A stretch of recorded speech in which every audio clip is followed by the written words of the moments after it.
ones you may want to check out, especially if you miss a class or something. So to get started, we oh, it's not going.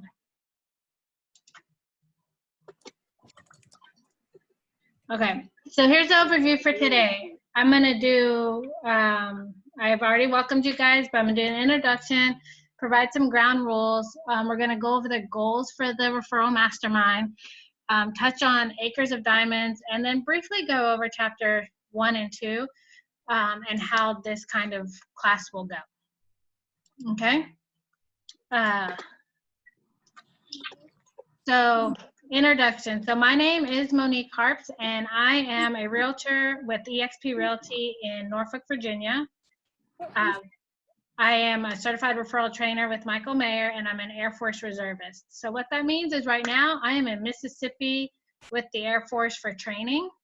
And I've been out of my market for some time, but I'll get to that in a second. I'm a big fan of giving back, all things Dave Ramsey and Chick-fil-A.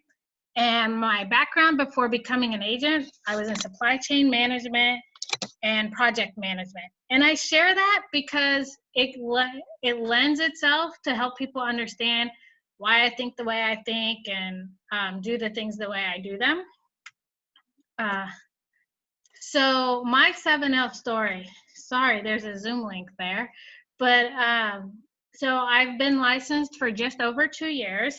And in that 2 years, if you look at the box on the left side, everything black represents months that I was not in my market, and everything green represents months that I was in my market. And then the red represents when I was like leaving or coming back to my market and having to get settled down or shift my focus to the Air Force. So my first year, I guess you could say probably just like any other agent in regards to the fact that oh, what happened? Sorry. That I was doing like cold calling. I tried door knocking. I did a home buyers. So I just tried the like basic stuff that you see online. But then right before I left, probably around Thanksgiving time, I read the book 7 Levels of Communication, and it just spoke to my heart, and I was like, yes, this is what I'm going to do. And when I get back to Virginia after my training in in Alabama, I'm going to lean into this 100%. So in my first year, I did change brokerages after about 6 months, thinking like that was going to help me, but that wasn't the answer. And I ended up switching back to my original broker when a few months after I got back in 2019. And when I came back in 2019, I did not know that I would be leaving at the end of 2019. So I just live in a world of uncertainty a lot, it seems like. And so I did the best that I could implementing these things with phone calls and letters, and I had an event that went well. But it was like literally my first and my last event before I came to Mississippi. So I've still used the 7L, things that I've learned to stay in front of my people. As you can see in this map here, these are all the markets that I have been in or will be in by the end of 2020, because I do not return home until September for good. So I had to make a change in my business to where I focus primarily on referrals. And I had this epiphany that said, hey, wait a minute, instead of just looking for business in Norfolk, why don't you start reaching out to everyone in your sphere, like long distance as well, and let them know that you can help them. And you can help their friends and their family too. So what I've shifted my focus to get onto referrals. And I just try to connect people I know and people that they know with agents in their market. And it's been good to me so far. I have 26 people. 9 have been referred out. 1 has closed. 1 has a contract offer out. And then the rest are just waiting to get to the point that I need them to be before I refer them out, because I want them to be ready to go.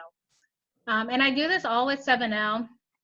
And even I have events for them, like virtually. I was looking for next year to do something with Girl Scout cookies because they're all over, and then do like a virtual Love You Latte, like coffee thing. And I was going to do March Madness until the coronavirus had it canceled. So that was not fun. But yeah, so you can kind of see how I just like, even though I had to change directions, I was able to do so with the 7L, the strategies in 7L. So let me introduce you to our group.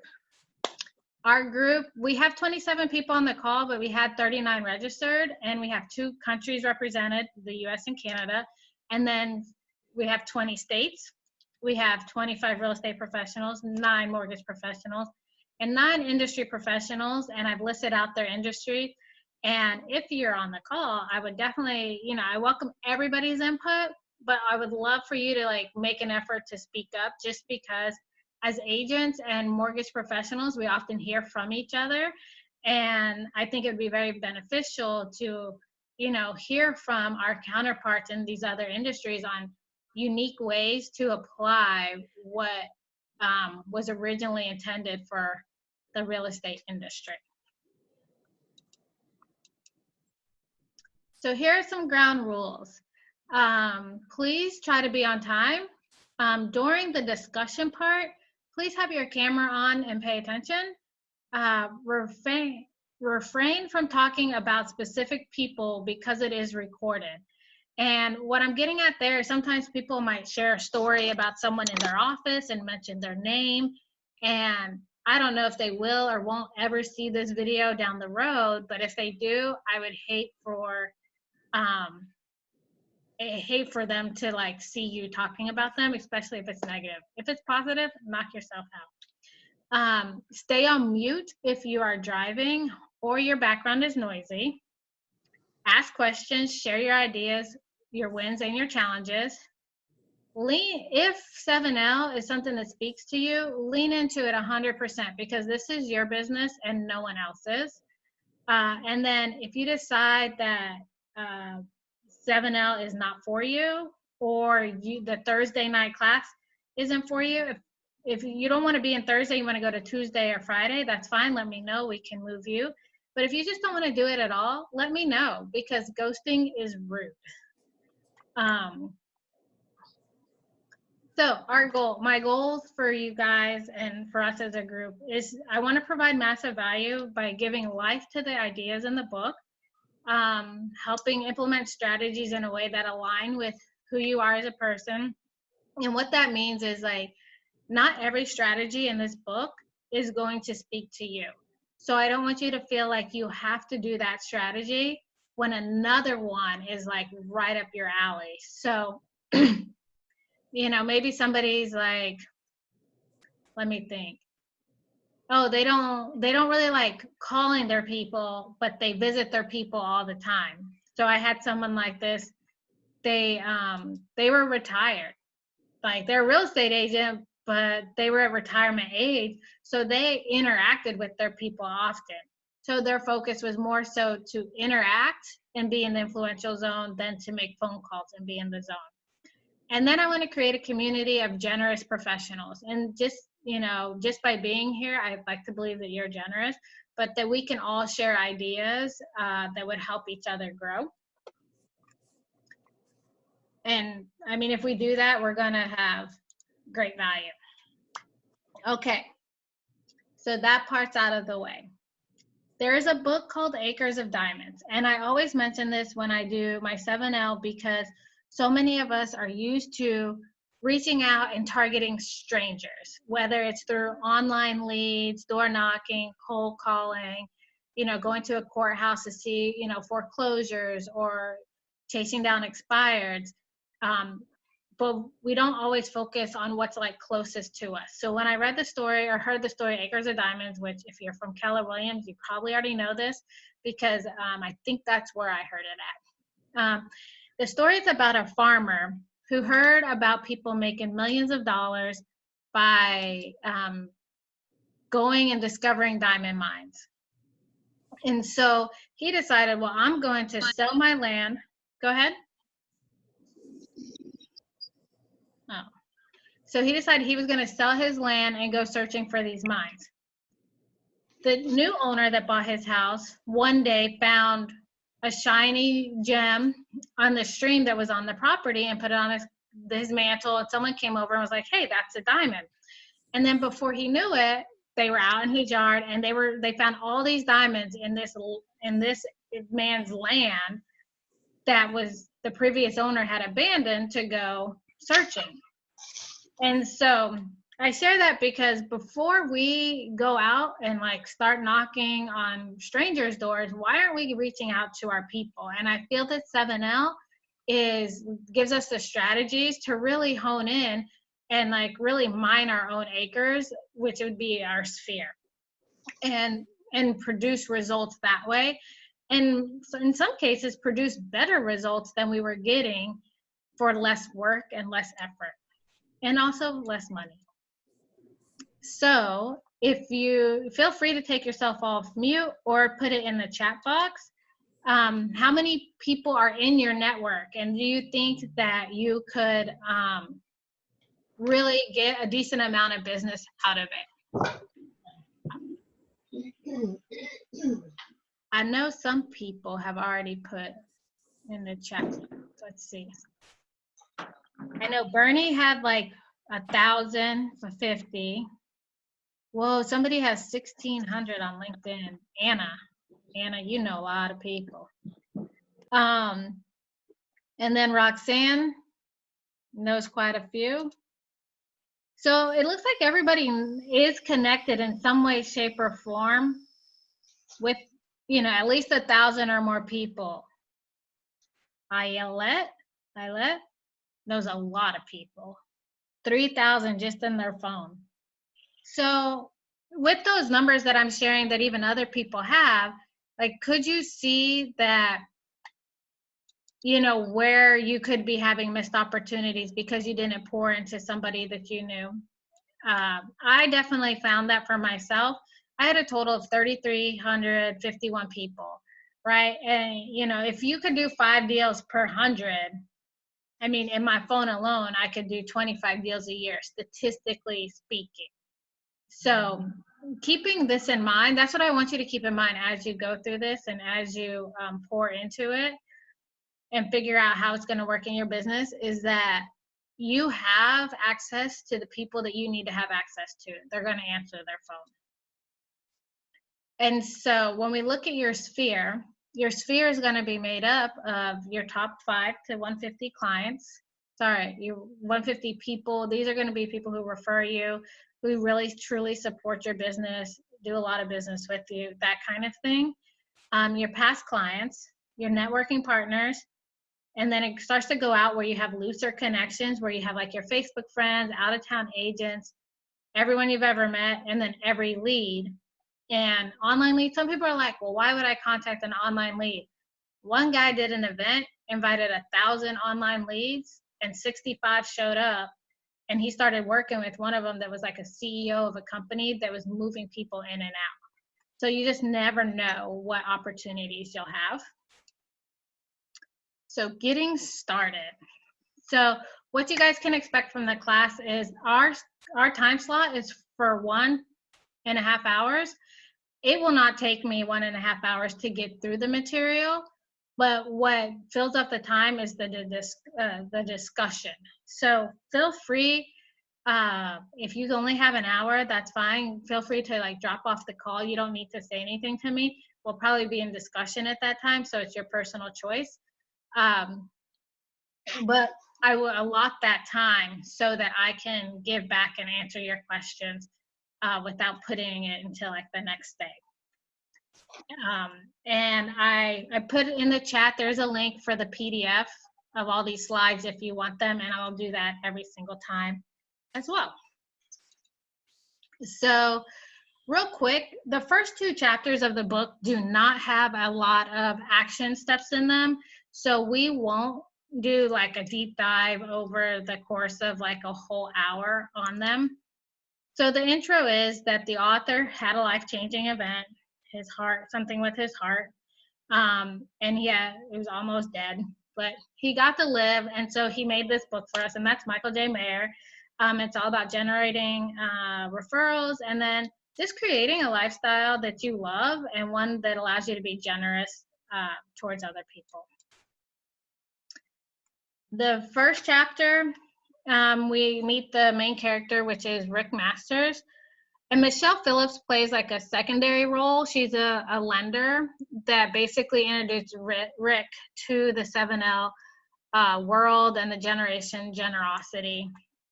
So he attends the event on her invitation. When he's at the event, he's filled with the energy. He sees what they're doing and talking about and decides, hey, I'm going to do this and move forward in my business. And so when you read the book, if you haven't read these two chapters, what these two chapters do is they kind of are setting up the storyline, and it shows how Michelle uses all these various strategies on Rick Masters to get him to show up to the event and continue to engage with her and make him feel like A, he's special, but B, that he has it in himself to come out of his rut and to grow back to the successful real estate agent that he was just by paying attention to the people around him. So that's my spiel for today. So now I will open it up for discussion. Do you guys have any questions about how we're going to do this, what to expect? And you'll have to take yourself off mute if you muted yourself. No feedback? Erin's just laughing. This is Renee. I'm really interested as we go along to talk with you more, because I am kind of in a new city starting with zero. When you said how many contacts in your phone, I have a lot, but they're not local. Facebook, most of my Facebook contacts are not local. I have zero on Instagram, and LinkedIn sort of has followed me probably for the last 10 years, and they're mostly not people related to what I'm doing now, or local even. Okay. So how new are you in your area? Well, it's kind of weird. Okay, I've been here for 9 years in this city, and I've been doing real estate, but I was doing foreclosures and kind of the bottom of the barrel, working with investors and stuff. Okay. And that was extremely time consuming, extremely draining, like my energy. People who are in distress can drain your energy. And I have done deals, but I haven't done a whole lot. So my thing for this year was to start, find a whole new group of friends and contacts and raise the dollar level of what I'm doing, going from the $100,000 to $125,000 homes to something, 200, 300, 400,000. Okay. What's the average in your market? I want to say maybe, well, it probably, if you looked on Zillow, it'd probably say like 350. Okay. But in reality, most everybody is, I don't know, 250, maybe 300. But there's a lot of, people that are struggling to buy at 175. Okay. Got it. Okay. Yeah, no. And do you listen to the podcast by any chance? Yes, I have been, and I'm really excited. I'm ready to do a couple of Facebook groups. Okay. I've already lined out 2 of them, and I'm going to reach out to some of the people that I know that are local that I'm not really sure. I mean, they're contacts, they're people that I do know, but I'm not sure how this is going to work. I'm just going to reach out to them and say, hey, bring 5 people in and let's have a conversation. Yeah, no, yeah. So we can definitely talk more and lean into that. The first thing I would say is that, well, you've been there for 9 years, so you do know a group of people. It may not be 1,000 people, but you know a group of people. So I'll share, I did an event because I was a new agent. I've lived in Norfolk probably about a year and a half before I became an agent. So I knew some people, but not a lot. And I did a milkshake event, which would be equivalent to an ice cream social, but with milkshakes. And I invited 150 people. Some of them I barely knew, but I knew them enough to invite them. 50 people showed up. And from there, I had 15 people say they were thinking about buying or selling.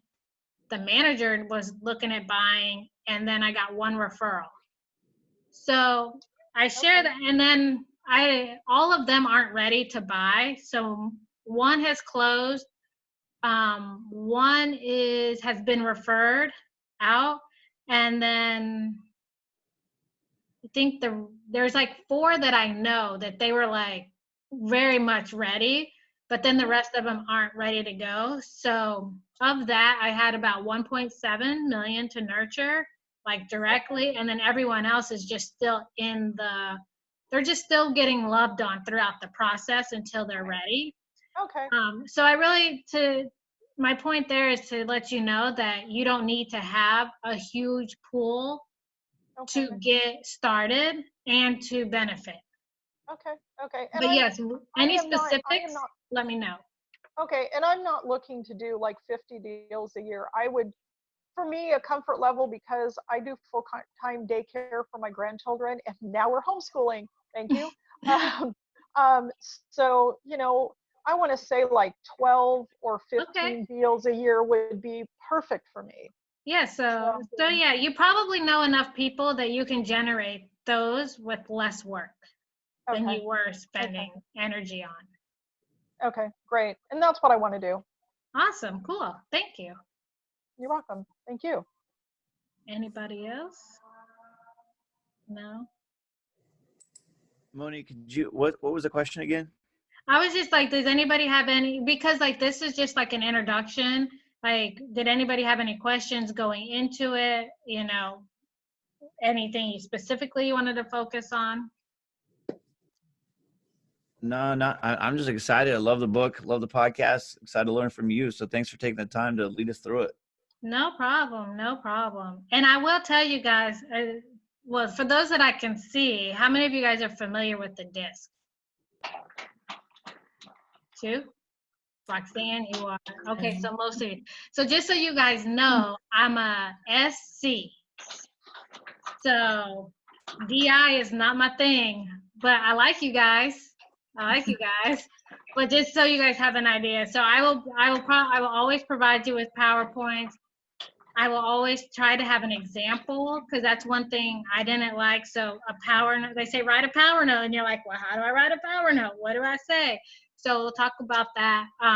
So I will always try to have an example of everything that I ask or share. And if you guys have examples, please share. Please share. So I am actually a new realtor. However, I've been in the real estate industry for almost 20 years. Mm-hmm. So a lot of my contacts are already realtors. Okay. So that's going to be my struggle is, reaching out to the contacts that I have that aren't already in the industry, mm-hmm. Because that's been the circle that I've been in for 20 years as a title person. Yeah. So. Oh, wow. Yeah. So what else? How new are you? Well, as an agent. I just got my license at the end of January, so I really haven't gotten to do anything yet. Congratulations! So, Thank you. So I wish I would have read this book like before I got my license. Yeah, that's kind of where I'm at. I want to get a good start from the beginning. I've heard different stories. Like we hear on the podcast, these people have 400 people at an event, and you're just like, how did you do that? Well, they started with 25. Don McNaughton started with 25 people at his first Santa event. Now he has 400, and he gets 14,000 in sponsorships. Just saying. It's been like, I think he said 15 years or something, so it's going to take time. Yeah, I've been in the industry for 20 years, so I know a lot of people, but they're technically competitors at this point. So my recommendation for you to get started is like on your, export the contacts in your phone to Excel, and then just start with who you have left that's not a competitor. Okay. Even if it is somebody who's still in the industry in terms of maybe they're a lender or there are other title people, inspectors, because those people can become like your partners as you Right. go forward. So you don't want to alienate them.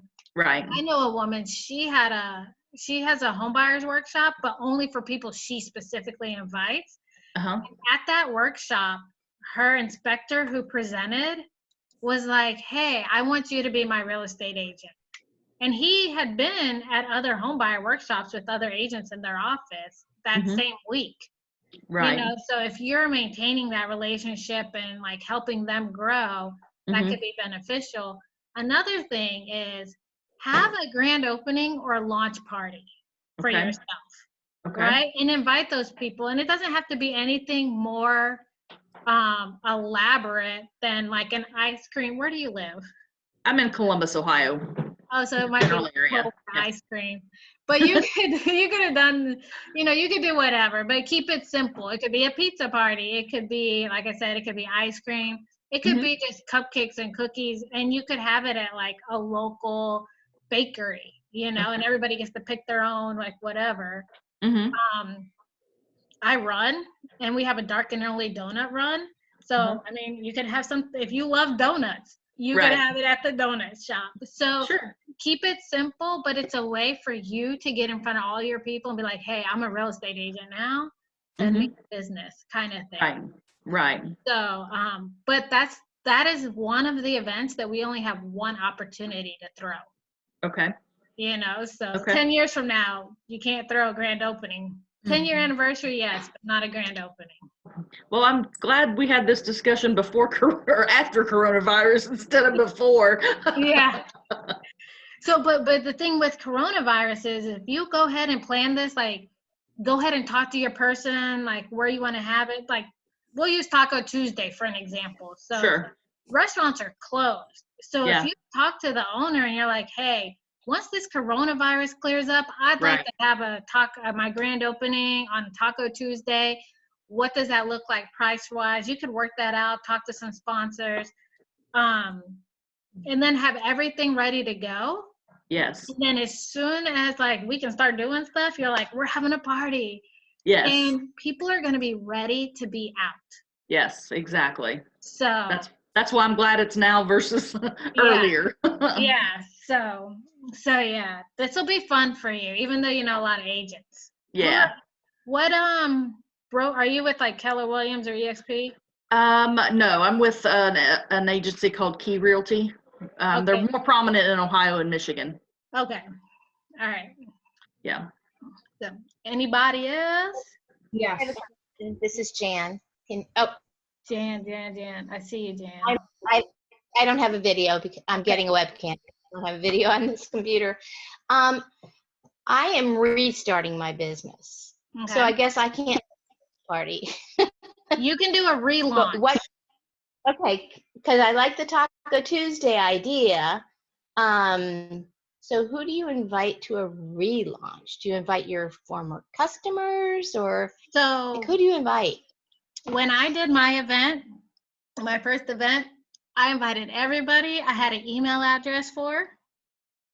Wow. Because that was local, and was not an agent, because it's an easy way to get out there, right? And like in a click of a button, I've invited 150 people, right?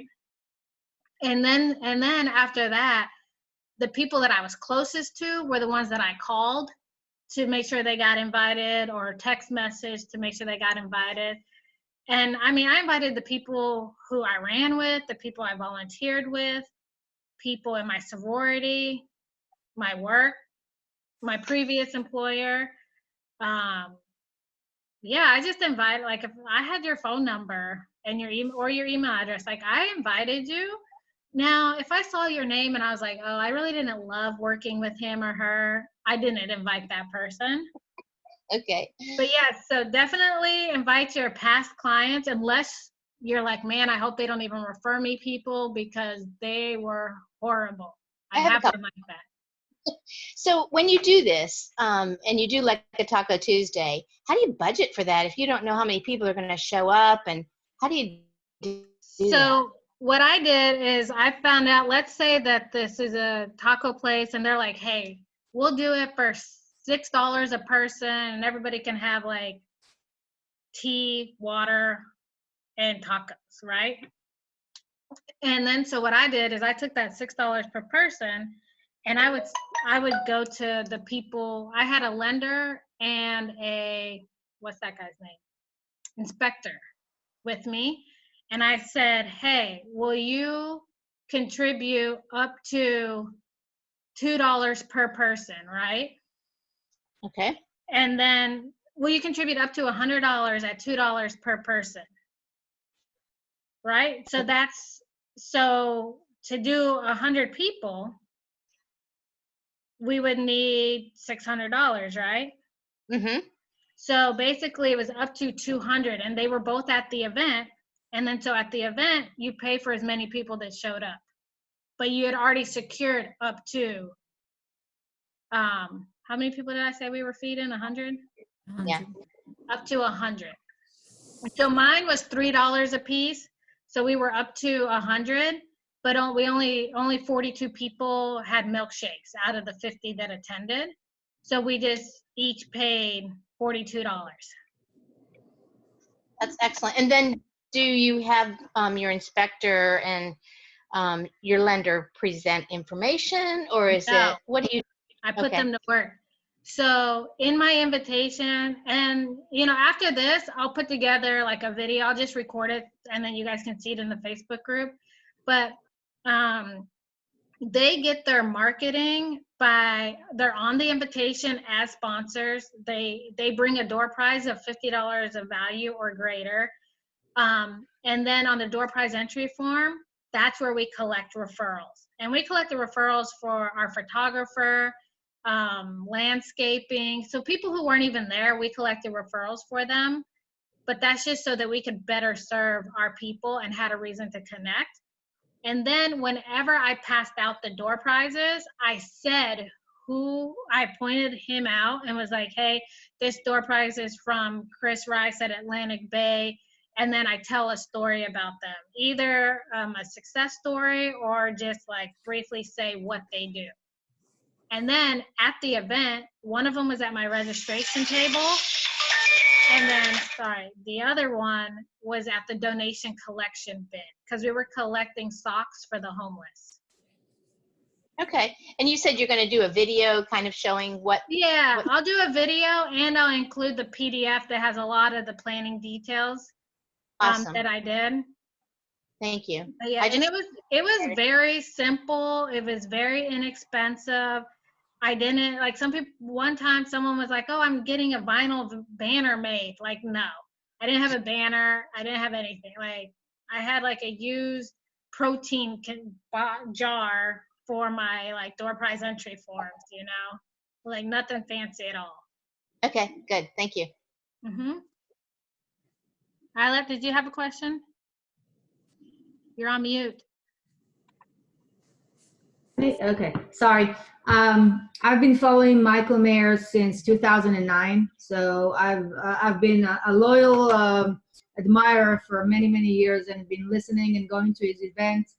And he's been saying from day one, the most important thing is that you show your people that you care, that you show your people that you are there for them, that it's not about the deal, it's not about the transaction, it's about you caring about them. So these days where you cannot do parties, you cannot do events, you cannot go anywhere, unfortunately, the best thing that I've been doing and very much inspired by Michael is not only calling people, but doing video calls. And then you can see one another, you can share, smiles, air hugs, something, just show them that you care. Again, it's not about the transaction, it's about showing that you care. And when you show that you care now, that you're not saying, oh, how can I help you with your real estate needs? No, that's not what's important right now. People are scared, people living in uncertainty, and what they want to see is that there's somebody on the other hand that is either feeling like they do or just going to make them feel comfortable. So what my recommendation, because my business is 100% referrals, is whenever Michael said, what is the question? It's referrals. What is the answer? It's referrals. Everything is referrals. So it's just calling people, talking to the people that you know, even if you know 10 people, just call them. And then who else do you know that I can, help today? Just talk to them, just make them feel comfortable. That's like the best thing. And I've been doing this since all this, I've been doing this for the longest time, but now I've been ramping up all my video calls, and that made a huge difference, because when I call up, oh, really? You just want to know how I am? Yes, I just want to know how you are. It's nothing else, nothing more than that. So people are really care about that. Yeah, what are you using for your video calls? I use usually WhatsApp because I have an Android, so not everybody has Google Hangouts, and I don't have FaceTime. So WhatsApp works amazing, and you can actually have up to 4 people on your call, so you can connect different people in different places and around the world, obviously. So Yeah. good. So I've been calling too. My favorite thing to ask people is be like, hey, do you have enough toilet paper? Like, I'm not going to bring them toilet paper, but I ask it and they're like, yeah, why? And I was like, I was just checking because, people were taking it off the shelf. So, Yeah, the new craze. yeah. So no, that's great. I mean, that's 100% where it's at, is talking to people, because people don't call anymore.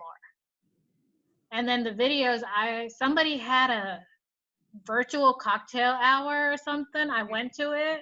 I was pleasantly surprised at how fun it was to engage with people.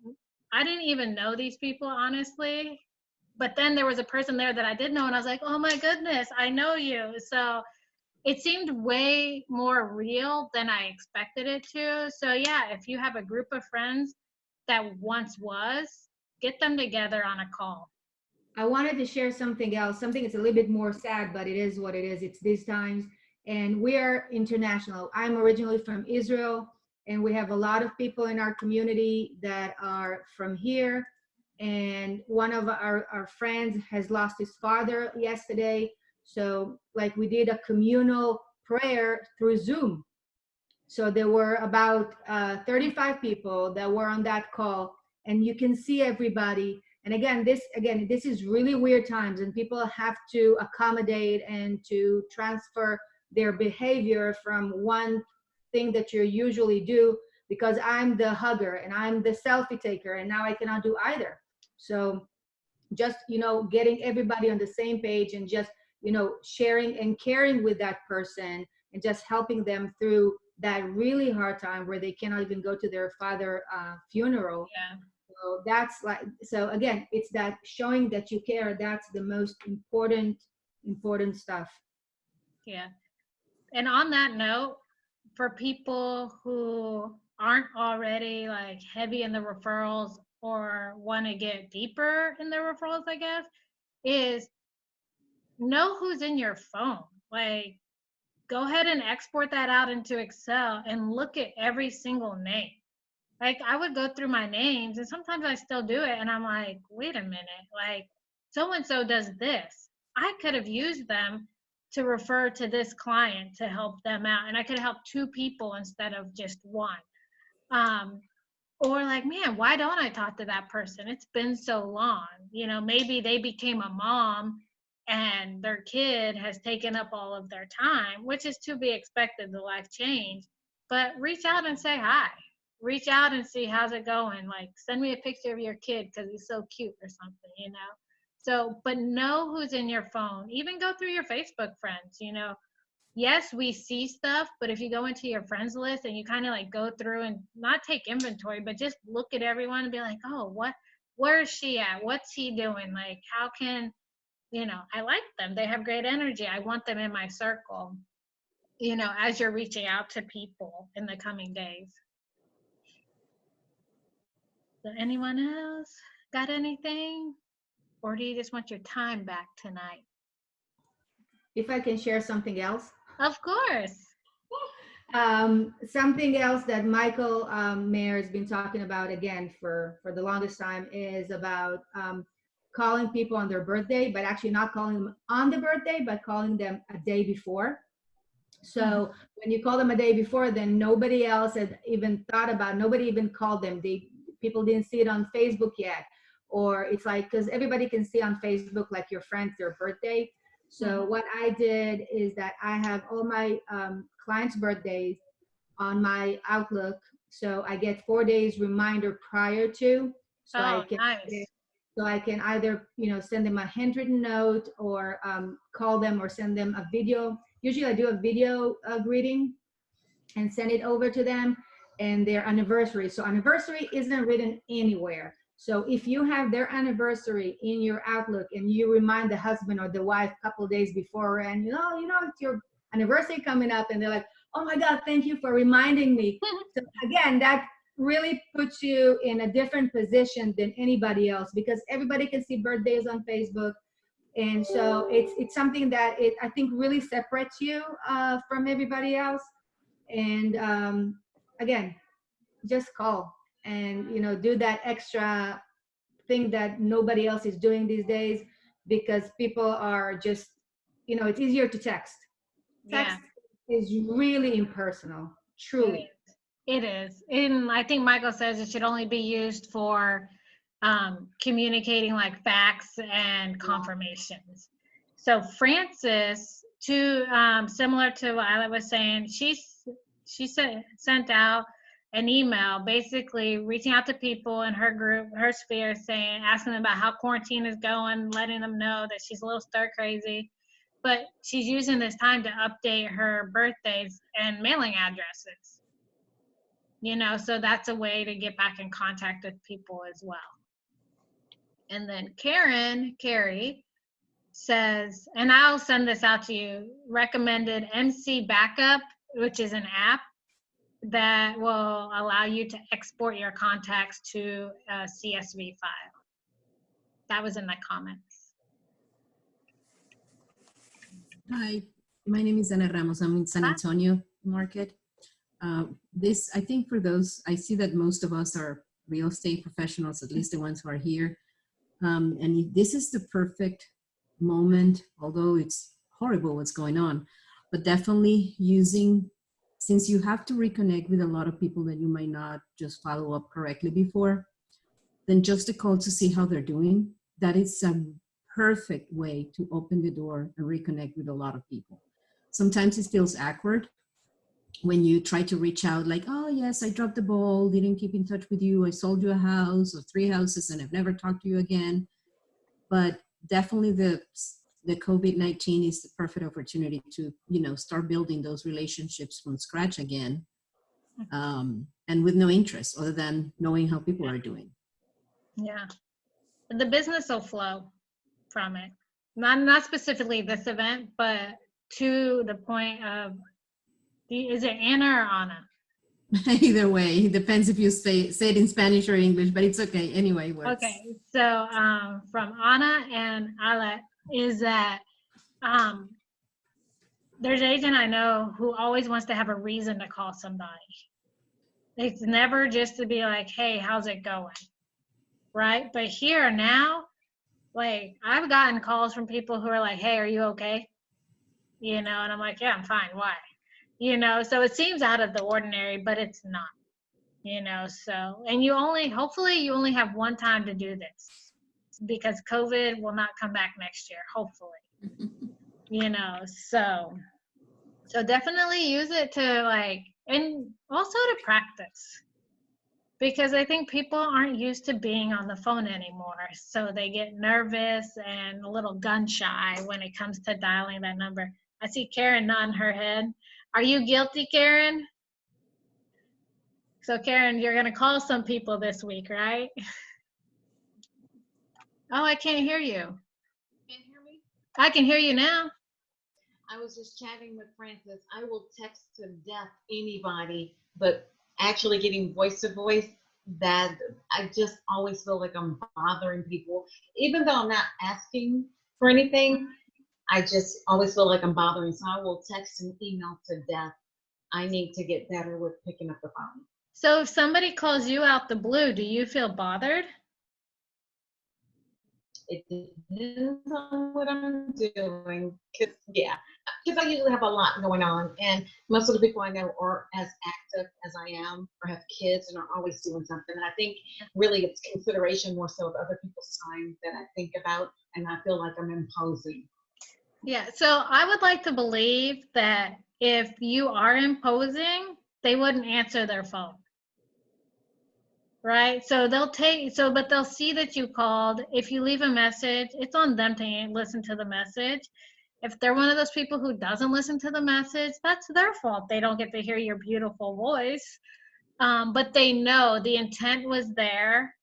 And then if you really want, you can follow up with the text. It's like, hey, I was just calling to say hi, to check in on you. And then it might lead to a texting conversation, but you did your part, kind of thing to get up there. Because as you read the book, I don't know, Karen, if you said you've already read it, but text, like just by making the call gives you a greater chance of being in the influential zone, whatever it might be. And when we're chatting with people, we hear pain points come up like, oh, it sounds like you need a landscaper, or it sounds like, you need more information on this that I happen to have. And you can get that, whereas that might not come out in a texting conversation. So, yeah. All righty. Anybody else got anything for tonight? Nope. Okay, so I'm going to give you guys the lottery of time and give you back 37 minutes of your life. How's that sound? Good. All right, well, you guys have a good night, and I will talk to you soon. And if you have not been getting my emails, which I'm guessing you probably did if you're on here, look for Monique at MoniqueHarps.com in your email. And so it's not going to your spam, because that's where the invite went for the meeting request. And then also if I send out emails, that's where they will come from. So, and if you're not in the Facebook group, come join us. And I will see you guys next week. Thanks, And Monique. read, we're going to start with chapter 3 next week. So make sure you read up to chapter 3. Sound good? Thank you. Awesome. Okay. Thank you. Have a good good evening. night.